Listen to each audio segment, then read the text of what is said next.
ఒక్క నిమిషం శ్రీదేవి మేడంని రామోజీరావు గారి ఒక్క నిమిషం నివాళులు అర్పించడం కోరుతున్నాం. శ్రీదేవి మేడం, పద్మావతి శ్రీదేవి గారు ఒక్క నిమిషం. అందరికీ నమస్కారం. ఎంతోమందికి ఎన్నో రంగాల్లో ఉపాధి కల్పించిన మహనీయులు రామోజీరావు గారు. అలాగే మన హైదరాబాదులో చిత్రసీమ నిలబడింది అనటానికి ఈయన మొదటి మెట్టు వేశారు అనటంలో అతిశయోక్తి లేదు. ఎందుకంటే మద్రాసు నుంచి ఇక్కడికి వచ్చిన తర్వాత ఈయన మొట్టమొదట రామోజీ ఫిల్మ్ సిటీ అవన్నీ ఏర్పాటు చేసి మనం ఎక్కడికి వెళ్ళాల్సిన అవసరం లేదు, షూటింగ్ కోసం ఇక్కడ చేసుకోవచ్చు అని మనోధైర్యాన్ని నటీనటులకి, దర్శక నిర్మాతలకి అందరికీ ఇచ్చిన మహనీయులు.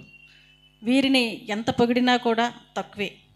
ఇందాక వారు చెప్పినట్టు ఈ దుర్యోధన దుశ్శాసనం అనే పాట, ఆ సినిమా అందరికీ అజరామరం. అట్లాంటి ఎన్నో చిత్రాలు నిర్మించిన ఈయన, అలాగే మహనీయుల సినిమా మహనీయులందరికీ కూడా ధన్యవాదాలు తెలియజేసుకుంటూ వారిని ఈ విధంగా స్మరించుకోవటం నా అదృష్టంగా భావిస్తూ నాకు ఈ అవకాశం ఇచ్చిన శివ గారికి ధన్యవాదాలు తెలియజేస్తాను. Thank you madam. Peddisetti Subbarao.